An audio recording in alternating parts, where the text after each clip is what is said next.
نحمده ونصلي على رسوله الكريم اما بعد فاعوذ بالله من الشيطان الرجيم بسم الله الرحمن الرحيم هو الذي ارسل رسوله بالهدى ودين الحق ليظهره على الدين كله ولو كره المشركون صدق الله العظيم رب اشرح لي صدري ويسر لي امري واحلل عقدة من لساني يفقهوا قولي اللهم ربنا الہمنا رشدنا واعذنا من شرور انفسنا اللهم ارنا الحق حقا وارزقنا اتباعه وارنا الباطل باطلا وارزقنا اجتنابه آمین یا رب العالمین۔ سورہ صف کی آیت نمبر 9 پر اس سے قبل ہماری 3 نشستیں منعقد ہو چکی ہیں۔ اب اس آخری نشست میں میں اس بات کی وضاحت کرنا چاہتا ہوں کہ اسی آیہ مبارکہ میں ختم نبوت کی عقلی دلیل مضمر ہے۔ ختم نبوت ہمارا اجماعی عقیدہ ہے۔ اس عقیدے کی بنیاد بہت سی احادیث پر بھی ہے۔ انا آخر النبیین لا نبی بعدی، حضور کی واضح حدیث ہے، میں آخری نبی ہوں اور میرے بعد کوئی نبی نہیں ہے۔ انتم آخر الامم وانا آخر المرسلین، میں آخری رسول ہوں اور تم آخری امت ہو۔ اور یہ بھی فرمایا کہ 30 دجال پیدا ہوں گے میرے دور سے لے کر قیامت تک، جو دجال ہوں گے اور وہ دعویٰ کریں گے کہ وہ نبی ہیں، حالانکہ میں آخری نبی ہوں، میرے بعد کوئی نبی نہیں ہے۔ اس کے لیے قرآن مجید سے ایک ہی آیت ہے جس سے استدلال کیا جاتا ہے، وہ سورہ احزاب کی آیت ہے، ما کان محمد ابا احد من رجالکم ولکن رسول اللہ وخاتم النبیین، اور وہ درست ہے، صحیح ہے۔ اس آیت سے جو استدلال علماء نے کیا وہ صحیح ہے، لیکن ایک عقلی استدلال، یہ استدلال جو ہے یہ در حقیقت نقل پر مبنی ہے کہ قرآن میں یہ لکھا ہے، خاتم النبیین کا یہ مفہوم ہے۔ ایک عقلی استدلال درکار ہے کہ جس سے ختم نبوت جو ہے اس کے لیے عقلی بنیاد فراہم ہو جائے۔ وہ کیا ہے؟ وہ اس آیت میں ہے۔ دیکھیے، ایک ہے ختم نبوت، ایک ہے تکمیل نبوت۔ تکمیل نبوت جو ہے وہ حضور صلی اللہ علیہ وسلم کی، یوں سمجھیے کہ فضیلت کی بنیاد ہے۔ محض ختم نبوت فضیلت کی بات نہیں ہے۔ نبوت چلی آ رہی ہے چلی آ رہی ہے چلی آ رہی ہے، ایک جگہ آ کے ختم ہو گئی، اس میں فضیلت کون سی ہوئی؟ غور کیجیے، اس میں فضیلت تو نہیں ہے۔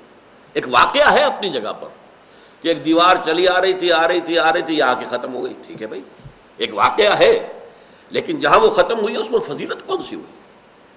بلکہ غلام احمد قادیانی نے جو بات کہی تھی عقلی اعتبار سے، وہ بہت اپیل کیا اس نے لوگوں کو اس وقت۔ اس نے یہ کہا تھا کہ وحی اور نبوت رحمت ہے، رحمت خداوندی کیسے ختم ہو جائے گی، کیسے بند ہو جائے گی؟ یہ تو جاری رہے گی۔ اس نے لوگوں کو متاثر کیا ہے۔ بے شمار لوگ جو ہیں اس زمانے کے پڑھے لکھے لوگ، تعلیم یافتہ لوگ تھے وہ۔ اب آپ کو معلوم ہے کہ قادیانی ہی تھا کہ جو پوری دنیا کے اندر مسلمانوں میں سے ایک سائنسدان جزوی طور پر جس نے نوبل پرائز حاصل کیا، وہ بھی قادیانی تھا۔ قادیانی ہی تھا کہ جو international court of justice Hague کا جو ہے وہ جج بنا ہے، ظفر اللہ خان چودھری۔ یہ لوگ پڑھے لکھے لوگ تھے، لیکن پڑھے لکھے ان پڑھ تھے، دین سے واقف نہیں تھے، لہٰذا غلام احمد قادیانی کی جو تعویلات تھیں ان کے اندر پھنس گئے۔ لیکن نوٹ کیجئے کہ اس کے اندر وزن تھا کہ نبوت اور وحی رحمت ہے، رحمت ختم کیسے ہو جائے گی؟ اب اگر تصور یہ ہو کہ ایک رحمت ہموار طریقے سے آ رہی تھی، رک گئی، تو کوئی فضیلت نہیں۔ اگر تصور یہ ہو کہ ایک شے رفتہ رفتہ رفتہ رفتہ رفتہ رفتہ ترقی کر کے اپنے نقطۂ عروج کو پہنچی اور ختم ہوئی، زمین و آسمان کا فرق ہو گیا۔ ایک شے اپنے تکمیل کو پہنچ گئی، اچھا تکمیل کو پہنچی ہے تو تکمیل میں اضافے کا سوال نہیں۔ اگر اضافہ ہو سکتا ہے تو پھر وہ شے مکمل نہیں۔ یہ دو چیزیں عقلی اعتبار سے، منطقی اعتبار سے ایک دوسرے کی نقیص ہیں، ایک دوسرے کی ضد ہے۔ کوئی شے مکمل ہے تو اس میں اضافہ نہیں ہو سکتا، اضافہ ہو سکتا تو مکمل نہیں ہے۔ یہ تکمیل نبوت اور تکمیل رسالت ہے جو عقلی دلیل ہے محمد الرسول اللہ صلی اللہ علیہ وسلم پر نبوت کے ختم ہونے کی۔ اچھا، اس کے 2 مظہر جو ہیں ختم نبوت، تکمیل نبوت کے، وہ اس آیت کے پہلے حصے میں ہیں۔ تکمیل رسالت کا ایک حصہ میں پہلے ہی بیان کر چکا ہوں۔ تکمیل رسالت کا مظہر کیا تھا کہ حضور نے دین حق کو صرف پیش نہیں کیا، قائم کر کے اس کا ایک نمونہ دنیا کو دکھا دیا۔ آپ سے پہلے کسی رسول کے ذریعے سے یہ ممکن نہیں ہو سکا، نہ ابراہیم کے ہاتھوں ہو سکا، نہ موسیٰ کے ہاتھوں، نہ عیسیٰ کے ہاتھوں، نہ نوح کے ہاتھوں، نہ ہود کے ہاتھوں، نہ صالح کے ہاتھوں۔ یہ رسالت کی تکمیل کا مظہر ہے کہ آپ نے دین پیش کیا اور قائم کر کے دکھایا، لِيُظْهِرَهُ عَلَى الدِّينِ كُلِّهِ۔ اور تکمیل رسالت کا دوسرا پہلو کیا ہے؟ نوٹ کیجئے اس کو، آپ پہلے اور آخری رسول ہیں اللہ کے جو پوری نوع انسانی کے لیے بھیجے گئے ہیں۔ آپ سے پہلے جو رسول آئے اپنی قوم کی طرف، یا قوم ہے، یا قوم ہے، یا قوم ہے۔ نوح کی بات سنیے قرآن مجید میں، یا قوم ہے۔ حضرت ہود کی، حضرت صالح کی، قوم میری قوم میری قوم میری قوم۔ یہاں تک کہ حضرت عیسیٰ بھی یہ کہتے ہیں کہ میں صرف اسرائیل کے گھرانے کی کھوئی ہوئی بھیڑوں کی تلاش میں آیا ہوں۔ ان کی بعثت ازروع قرآن بھی ان کے اپنے الفاظ میں موجود ہیں انجیل کے اندر، میں صرف اسرائیل کے گھرانے کی کھوئی ہوئی بھیڑوں کی تلاش میں آیا۔ گویا کہ ان کی بعثت صرف بنی اسرائیل کے لیے تھی۔ اور سورہ آل عمران میں آیا رسولاً الی بنی اسرائیل، وہ رسول تھے بنی اسرائیل کی طرف۔ پہلے رسول ہیں محمد صلی اللہ علیہ وسلم، اور آخری رسول ہے اللہ کے جن کی بعثت ہوئی ہے پوری نوع انسانی کے لیے۔ اور اسی حوالے سے جو میں نے بات آپ کو بتائی کہ چونکہ اسی حوالے سے یہ لازم ہے کہ حضور ہی کی امت کے ہاتھوں دنیا میں پورے گلوب پر اللہ کا دین نافذ ہو اور قائم ہو، اسی لیے مولانا عبید اللہ سندھی نے اسے ایک بین الاقوامی اسلامی انقلاب کا عنوان قرار دیا، هو الذی ارسل رسولہ بالہدی ودین الحق لیظہرہ علی الدین کلہ۔ تو یہ تو ہے دو تکمیل رسالت کے مظہر کہ آپ نے دین پیش ہی نہیں کیا، قائم کر کے دکھایا، اور آپ کی بعثت پوری نوع انسانی کے لیے، وما ارسلناک الا کافۃ للناس بشیرا ونذیرا، ہم نے نہیں بھیجا ہے محمد آپ کو مگر تمام انسانوں کے لیے بشیر اور نذیر بنا کر۔ اچھا، جو نبوت ہے، یہاں تھوڑی سی بات پہلے میں عرض کر دوں، نبوت اور رسالت میں فرق کیا ہے؟ یہ بڑا ٹیڑھا مسئلہ ہے اور بہت مختلف فی مسئلہ ہے، اس پر بہت سے لوگوں نے اپنی رائے پیش کی ہیں۔ میں اس وقت اس ایشو کو نہیں کھولنا چاہتا کہ نبوت اور رسالت میں فرق کیا ہے۔ مطلب کچھ لوگ ہیں جو نبی ہیں رسول نہیں ہے۔ ہر رسول تو لازماً نبی بھی ہے، لیکن ہر نبی لازماً رسول نہیں ہے۔ ہمارے ہاں جو حدیث مشہور ہے 1.25 لاکھ کے قریب انبیاء آئے ہیں، نبی کل 313 تھے، رسول ان میں سے 313 تھے۔ بہرحال اس میں جو بات میں بتانا چاہتا ہوں، ایک شخص جو نبی بھی ہے رسول بھی ہے، محمد الرسول اللہ نبی بھی ہے، یا ایھا النبی لم تحرم ما احل اللہ لک تبتغی مرضات ازواجک، یہ ہم پڑھ چکے ہیں سورہ تحریم۔ یا ایھا الرسول بلغ ما انزل الیک من ربک فإن لم تفعل فما بلغت رسالتہ، یہ بھی آپ سوچ لیجئے سورہ مائدہ کے اندر آیا۔ اور فرمایا محمد الرسول اللہ والذین معہ اشداء علی الکفار رحماء بینہم، تو آپ نبی بھی ہیں رسول بھی ہیں۔ آپ کی شخصیت میں نبوت اور رسالت کا جو اجتماع ہے وہ کس حیثیت میں ہے؟ دیکھیے بہت پیارا انداز ہے اگر آپ سمجھیں، یہ میں اپنے دو ہاتھوں کو یوں جوڑ رہا ہوں، ایک اینٹینا لگا ہوا ہے جو وحی کو ریسیو کر رہا ہے، یہ اللہ سے لینے والی بات ہے، یہ ہے نبوت۔ ایک اب اس کو ریلے کرنا ہے، پوری دنیا تک پہنچانا ہے، عوام تک پہنچانا ہے، یہ رسالت ہے۔ یہ دونوں چیزیں ایک شخصیت میں جمع ہو گئی۔ وہ اینٹینا قلب محمدی صلی اللہ علیہ وسلم، روح محمدی کا اینٹینا ہے جو ریسیو کر رہا ہے وحی کو، ریولیشن کو، وہ لے رہا ہے، یہ نبوت ہے۔ اور یہ دینا، پہنچانا، بلغ ما انزل الیک من ربک، پہنچا دو، یہ جو ہے یہ رسالت ہے۔ اور اسی میں ایک بڑا عجیب مسئلہ ہے، اکثر لوگ یہ سمجھتے ہیں کہ رسالت کا مقام نبوت سے بلندتر ہے۔ ہمارے بعض صوفیہ کا خیال ہے، وہ خاص طور پر مولانا روم کا، اور میں اس کا قائل ہوں، نبوت بالا تر ہے رسالت سے، اس لیے کہ نبوت کا رخ اللہ کی طرف ہے، رسالت کا رخ خلق کی طرف ہے۔ اذهب الى فرعون انه طغى، جاؤ فرعون کی طرف۔ اب جو کیفیت حضرت موسیٰ کو حاصل ہو رہی تھی، وہ کوہ طور کے اوپر اللہ سے مخاطبہ اور مکالمہ ہو رہا ہے، اب جاؤ فرعون کو کہو وہ بہت زیادہ سرکش ہو گیا ہے، اب وہاں جاؤ اور سنو کہ تم پاگل ہو، تم ساحر ہو، یہ ساری باتیں سننی پڑیں گی کہ نہیں؟ تو جس طرح رخ اللہ کی طرف، جب آپ کھڑے ہو کر نماز پڑھ رہے ہیں تو آپ کا رخ کدھر ہے؟ اللہ کی طرف. انی وجہت وجہی للذی فطر السماوات والارض حنیفا.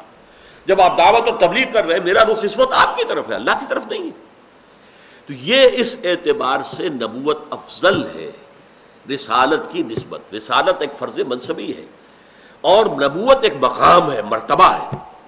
بہرحال اس مسئلے کو تو یہاں چھوڑیے. اب حضور کو جو اللہ سے ملا ہے وہ دو چیزیں ملی ہیں، الہدا ہدایت اور دین الحق، اور یہ دونوں چیزیں کامل ہوئی ہیں حضور پر. دیکھیے جب سے حضرت آدم کو دنیا کا جو چارج دیا گیا، نبوت چلی آ رہی ہے چلی آ رہی ہے چلی آ رہی ہے. ہر نبی ہدایت کا پیغام لے کر آیا نا، ہر نبی ہدایت لے کر آیا. موسیٰ کو تورات ملی فیہا ہدی و نور، اس میں ہدایت بھی تھی، نور بھی تھا. عیسیٰ کو انجیل ملی علی نبینا علیہ الصلوۃ والسلام، اس کے اندر فیہ ہدی و نور، اس میں ہدایت بھی تھی، نور بھی تھا. لیکن ابھی یہ ہدایت تدریجاً ترقی کر رہی تھی. کیوں؟ کہ انسانی ذہن ابھی ترقی کر رہا تھا. ایک دور تھا جب کہ انسانی ذہن ابھی عہد طفولیت میں ہے. آپ کا بچہ ہے، پرائمری کا طالب علم ہے، آپ اس کے لیے ٹیوٹر جو ہے پی ایچ ڈی رکھ دیجئے، لیکن وہ کیا پڑھائے گا؟ اس کو فلسفہ پڑھائے گا؟ منطق پڑھائے گا؟ نہیں. وہ بچہ جس ذہن کی ذہنی سطح پر ہے اسی کے مطابق اس کو تعلیم دی جائے گی، اس سے آگے کی تعلیم دی جائے گی، اس کے سر پر سے گزر جائے گی. اس کو وہ کمپریہینڈ نہیں کر سکتا، اس کو سمجھ نہیں سکتا، اس لیے کہ ابھی اس کی ذہنی سطح وہ نہیں ہے. جیسے جیسے انسان کی ذہنی سطح بلند ہوتی گئی، ہدایت بھی ارتقاء پذیر رہی، ہدایت کے مدارج بڑھتے چلے گئے، تاں کہ قرآن میں ہدایت کامل ہو گئی. انسان کا شعور پختگی کو پہنچ گیا آج سے 1400 برس قبل، اور اللہ نے اپنا آخری کلام نازل کر دیا. نوع انسان را پیام آخری حامل او رحمت للعالمین. نوٹ کیجئے اس بات کو. اس کی دلیل کیا ہے؟ تورات اللہ کی کتاب تھی یا نہیں تھی؟ اللہ نے اس کی حفاظت کا ذمہ کیوں نہیں لیا؟ اگر اللہ حفاظت کا ذمہ لیتا تو کوئی تحریف کر سکتا تھا اس میں؟ انجیل اللہ کی کتاب تھی کہ نہیں؟ اللہ نے اس کی حفاظت کا ذمہ کیوں نہیں لیا؟ اگر اللہ ذمہ لے لیتا تو کیا اس میں تحریف ممکن تھی؟ اور برا نہ مانے، اگر قرآن کی حفاظت کا ذمہ اللہ نہ لیتا تو کیا ہم بخش دیتے قرآن کو تحریف کے بغیر؟ کیا ہم تحریفیں نہ کرتے؟ ترجموں میں تحریفیں ہم نے کی ہیں، تفسیروں میں تحریفیں ہم نے کی ہیں. یہ متن صرف ہے جو محفوظ ہے، اس میں ہم کچھ نہیں کر سکتے. لا یاتیہ الباطل من بین یدیہ ولا من خلفہ. باطل حملہ آور ہو ہی نہیں سکتا اس پر، نہ سامنے سے نہ پیچھے سے، اس لیے کہ اس کی حفاظت انا نحن نزلنا الذکر وانا لہ لحافظون. ہم نے ہی یہ ذکر نازل کیا، ہم ہی اس کے محافظ ہیں. اب اس پہ میں کہا کرتا ہوں، بڑا پیارا انداز ہے. سوچئے کہ تورات اور انجیل کو یہ حق پہنچتا ہے کہ اللہ تعالیٰ سے شکوہ کرے کہ اللہ ہم بھی تیری کتابیں، قرآن بھی تیری کتاب، تو نے ہماری حفاظت کا ذمہ نہیں لیا، قرآن کی حفاظت کا ذمہ لیا. یہ ہمارے ساتھ سوتیلی بیٹیوں والا سلوک کیوں ہوا؟ حق ہے کہ نہیں؟ شکوے کا حق ہے. جواب کیا ہے؟ بھئی ابھی تمہارے ذریعے سے ہدایت مکمل ہوئی ہی نہیں تھی. یہ تو انٹرم پیریڈ کے لیے ہدایات تھیں جو ہم دے رہے تھے، انسٹرکشنز. یہی وجہ ہے کہ تورات کے لیے اہم ترین شے کیا ہے؟ 10 کمانڈمنٹس، 10 احکام، احکام عشرہ. ابھی انسان اس ذیلی سطح پر تھا، حکم دے دیا جائے یہ کرو یہ نہ کرو.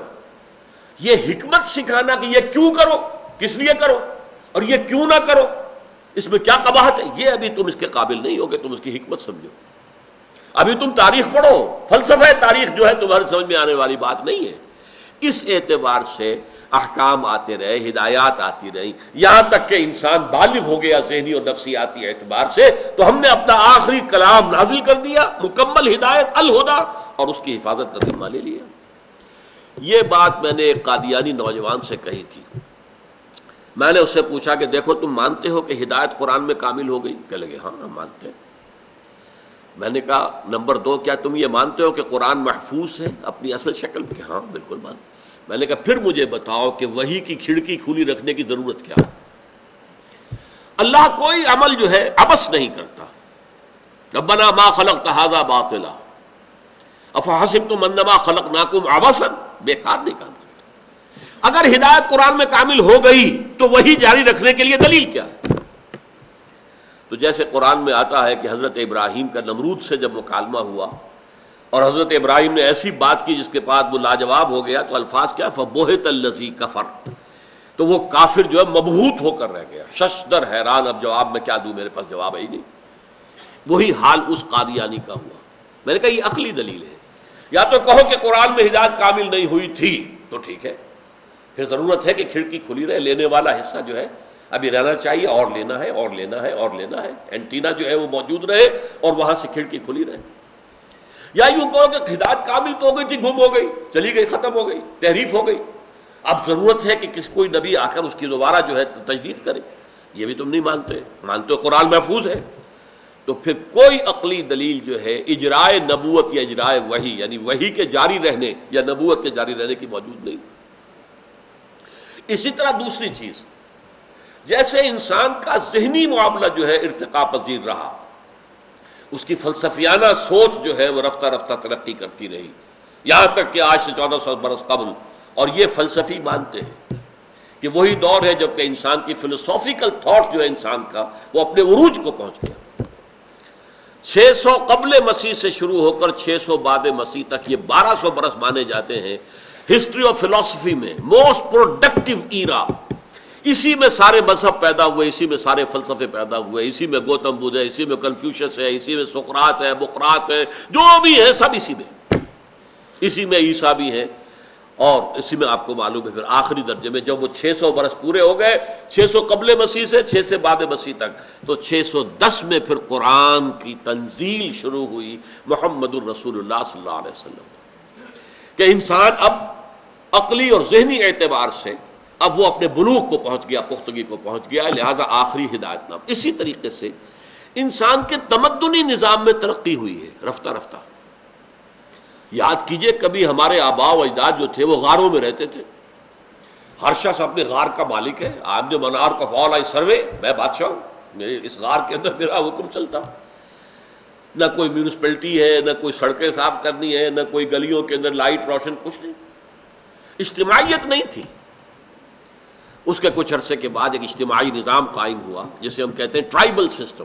یہ ہمارے قبیلے کا سردار ہے، اس کا حکم ماننا پڑے گا، اور یہ ہمارے قبیلے کی روایات ہیں، ان کی پابندی کرنی پڑے گی. نظام بنا، قبائلی نظام.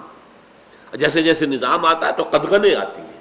اب یہ چیف آف دی ٹرائب ہے، یو ہیو ٹو اوبے ہم. یہ نہیں کہ جو مرضی میرے آئی میں کروں. وہ غاروں میں جب رہتے تھے تو جو مرضی میری میں کروں، لیکن نہیں، اب نہیں. اب آپ کو اپنے قبیلے کے شیخ کی بات ماننی پڑے گی، اور جو اس کی رسم ہے، ریت ہے، رواج ہے، ان پہ چلنا پڑے گا. پھر ایک سٹیج آئی، سٹی اسٹیٹس قائم ہوئی. کئی قبیلے ایک جگہ پر آ کر ایک شہر میں رہنے لگے، تو یہاں سے کانسٹیٹیوشن کا آغاز ہوا. دیکھیے ایک قبیلہ ہے وہ اپنی جگہ ایک یونٹ ہے، اس کا ایک شیخ ہے، اس کا ایک سردار ہے. دوسرا قبیلہ ہے، اس کی اپنا وہ بھی ایک یونٹ ہے. ان کے درمیان معاملہ کیا ہوگا ایک شہر میں رہنے کے لیے؟ یہاں سے کانسٹیٹیوشن شروع ہوتا. اور خاص طور پر یہ بات بڑی عجیب ہے کہ حضور کو جہاں مبعوث کیا گیا تو مکہ جو ہے وہ ایک قبیلے کا شہر تھا، صرف قرشی رہ سکتا تھا وہاں، یا قرشی کا غلام یا قرشی کا حلیف. جو بھی باہر سے آتا تھا وہ کسی نہ کسی قرشی سردار کا حلیف بن کر ٹھہر سکتا تھا مکے میں، ورنہ ٹھہرنا ممکن نہیں تھا.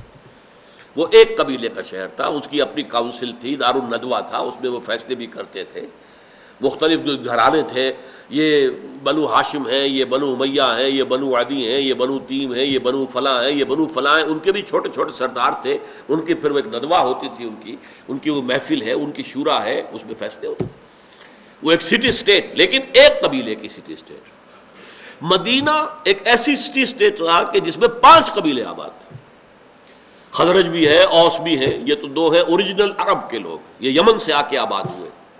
3 یہودی قبیلے ہیں، بنو قینقاع ہے، بنو نذیر ہے، بنو قریظہ ہے، 3 قبیلے. اب 5 قبیلوں کے درمیان تو کچھ نہ کچھ طے کرنا پڑے گا نا. چنانچہ ایک عجیب بات جو شاید آپ کو بھی عجیب لگے، وہاں یہ طے تھا کہ خزرج کا قبیلہ بڑا تھا، اوس کا چھوٹا تھا. اگر کوئی اوسی خزرجی کو قتل کر دے تو 3 گنا تاوان دینا پڑے گا، 900 اونٹ دینے پڑیں گے۔ اگر خزرجی اوسی کو قتل کر دے تو 100 اونٹ یا 300 اونٹوں پہ گزارا ہو جائے۔ اب اوسی نوجوان کا خون کھولتا ہوگا کہ کیا میری زندگی خزرجی نوجوان کی زندگی سے 3 درجے کم ہے، 1/3 ہے، کہ اس کو میں قتل کر دوں تو 900 اونٹ اور وہ مجھے قتل کر دے تو 300 اونٹ۔ لیکن کیا ہے، اگر یہاں رہنا ہے تو ماننا پڑے گا، دس از دی ٹریٹی، یہ مدینے کا کانسٹیٹیوشن ہے، ماننا پڑے گا۔ پھر یہ کہ تمدن اس حد تک آگے بڑھ چکا تھا، حضور کے دور میں ہی عظیم امپائرز قائم ہو چکے تھے۔ رومن امپائر کئی صدیوں سے قائم، ایرانین امپائر کئی صدیوں سے قائم۔ اور امپائرز میں کیا تھا، بادشاہ ہے، اس کے محل ہیں، اس کے عیش ہیں، اس کے ٹھاٹھ ہیں، اور غریب کسان محنت کرتا ہے، اور وہاں سے جو ہے جاگیردار آ کر آدھا حصہ لے گیا، اس میں سے کچھ حصہ بادشاہ کو پہنچایا، کچھ اس نے خود کھایا، عیش کر رہے ہیں۔ سارا خون پسینہ غریب کاشتکار کا، اور عیش بادشاہ کے، اس کے حواریوں کے اور اس کے جاگیرداروں کے۔ کوئی شخص بیٹھا ہوا کرگے کے اوپر کھدر بن رہا ہے، اس پہ ٹیکس ہے، ٹیکس دو، نہیں دیتے ہو تو ہماری فوج موجود ہے، سر کو چل دے گی، تمہارا سر کو بھی ہو جائے گی۔ انہی کے ٹیکسوں سے لے کے تو فوج کھڑی کر رکھی ہے۔ رومن لیجنز مشہور ہے تاریخ کے اندر، کتنی زبردست فوج رومن امپائر کی تھی، کھڑی ہے، کہیں بغاوت ہو جائے، کہیں کے کاشتکار کہہ دے کہ اب ہم نہیں دیں گے خراج، تو جو ان کی سرکوبی کرنے کے لیے فوج موجود ہے۔ یہ نظام جب دنیا میں قائم ہو گیا، ایک ظالمانہ استحصالی، تب اللہ نے دین حق عطا کر دیا اور مکمل کر دیا۔ الیوم اکملت لکم دینکم واتممت علیکم نعمتی ورضیت لکم الاسلام دینا۔ ہدایت قرآن میں مکمل، لہذا وحی کی کھڑکی بند، اور تمدنی ہدایت دین حق کی شکل میں مکمل، الیوم اکملت لکم دینکم واتممت علیکم نعمتی۔ یہ دونوں چیزیں مکمل ہو جانا حضور پر، یہ تکمیل نبوت کے مظاہر ہیں، اور اس دین حق کو قائم کر کے دکھا دینا یہ تکمیل رسالت کا مظہر اول ہے، اور اس نظام کو پوری دنیا میں پھیلا دینا یہ تکمیل رسالت کا مظہر دوم ہے، جو ابھی باقی ہے۔ وہ جو اقبال نے کہا تھا کہ وقت فرصت ہے کہاں کام ابھی باقی ہے، نور توحید کا اتمام ابھی باقی ہے۔ اس میں ایک اعتراض ہو سکتا ہے، کیا حضور کے ذریعے سے نور توحید کا اتمام نہیں ہو گیا تھا؟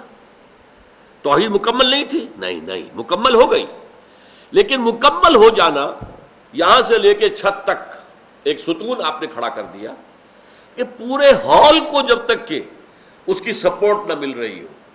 آپ نے سعودی عرب میں، یہ سعودی عرب نہیں کہنا چاہیے، جزیرہ نما عرب میں، جاء الحق وزهق الباطل، حق آ گیا، باطل چلا گیا، دین حق قائم ہو گیا، توحید کے نور سے عربین پیننسولا، جزیرہ نما عرب جگمگا اٹھا۔ لیکن صرف عرب تو دنیا نہیں تھی نا، اور حضور کو بھیجا گیا پوری دنیا کے لیے۔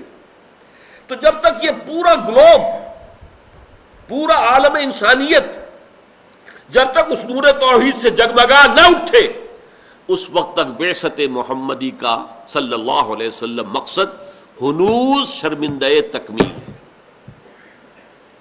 وقت فرصت ہے کہاں کام ابھی باقی، اور یہ ہو کر رہے گا۔ خبریں دی ہیں حضور نے صلی اللہ علیہ وسلم، لا يبقى على ظهر الارض بیت وبر ولا مزر الا ادخله الله کلمۃ الاسلام۔ اس روئے ارضی پر نہ کوئی اینٹ گارے کا بنا ہوا گھر رہے گا، نہ کوئی کمبلوں کا بنا ہوا خیمہ رہے گا جس میں اللہ کلمہ اسلام کو داخل نہ کر دے۔ ہر گھر میں، ہر خیمے میں اسلام کا کلمہ داخل ہوگا۔ اور حضرت ثوبان کی روایت مسلم شریف کی، ان اللہ زوالی الارض، حضور فرماتے میرے لیے اللہ نے ساری زمین کو لپیٹ دیا، فرأیت مشارقہا و مغاربہا، تو میں نے اس کے سارے مشرق دیکھ لیے، سارے مغرب دیکھ لیے۔ وَإِنَّ أُمَّتِي سَيَبْلُغُ مُلْكُهَا مَا زُوِّيَ لِي مِنْهَا، اور یاد رکھو میری امت کی حکومت ان تمام علاقوں پر، اس گلوب کے، اس پورے کرۂ ارضی کے قائم ہو کے رہے گی جو مجھے لپیٹ کر یا سکیڑ کر دکھا دیے گئے۔ یہ ہونا ہے، جس کو اقبال نے بھی کہا ہے، آسماں ہوگا سحر کے نور سے آئینہ پوش، اور ظلمت رات کی سیما پا ہو جائے گی، پھر دلوں کو یاد آ جائے گا پیغام سجود، پھر جبیں خاک حرم سے آشنا ہو جائے گی۔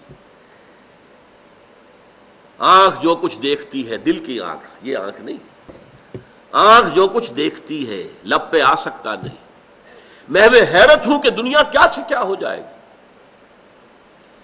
شب گریزاں ہوگی آخر جلوہ خورشید سے، جیسے سورج طلوع ہوتا ہے تو رات جو ہے بھاگ جاتی ہے، گئی۔ شب گریزاں ہوگی آخر جلوہ خورشید سے، یہ چمن معمور ہوگا نغمہ توحید سے، یہ پورا چمن عالم انسانیت نغمہ توحید سے معمور ہوگا۔ اور توحید کیا ہے؟ ان الحکم الا للہ، کوئی حاکم نہیں، کوئی مالک نہیں، کوئی قانون ساز نہیں سوائے اللہ کے۔ اسی کا قانون ہوگا، اسی کی بات سب سے اونچی ہوگی، لِتَكُونَ كَلِمَةُ اللَّهِ هِيَ الْعُلْيَا، تاکہ اللہ کی بات سب سے اونچی ہو جائے، وہ پارلیمنٹ میں بھی سب سے اونچی بات ہو، وہ ہائی کورٹ اور سپریم کورٹ میں بھی سب سے اونچی بات ہو، وہ آپ کی مارکیٹ میں بھی سب سے اونچی بات ہو، وہاں کوئی سود کا اور جوئے کا نام نہ لے سکے، وہ نظام دنیا میں قائم ہو کر رہے گا۔ یہ ہے در حقیقت مستقبل کی وہ جھلک جو قرآن مجید سے بھی نظر آتی ہے، احادیث میں صراحتاً مذکور ہے، اور جس کو علامہ اقبال نے بھی، چونکہ وہ سیر ہیں اس میں کوئی شک نہیں، انہوں نے مستقبل کے پردوں کے اندر گاہ میری نگاہ تیز چیر گئی دل وجود، گاہ الجھ کے رہ گئی میرے توہمات میں۔ آخر عام انسان تھے، کبھی میری نگاہ میرے توہمات میں الجھ کر رہ جاتی ہے، کہیں آگے جاتی ہی نہیں، اور کبھی ایسا ہوتا ہے کہ پورے وجود کے جگر کو چیر کر بہت دور جا کر دیکھتی ہے۔ گاہ میری نگاہ تیز چیر گئی دل وجود، گاہ الجھ کے رہ گئی میرے توہمات میں۔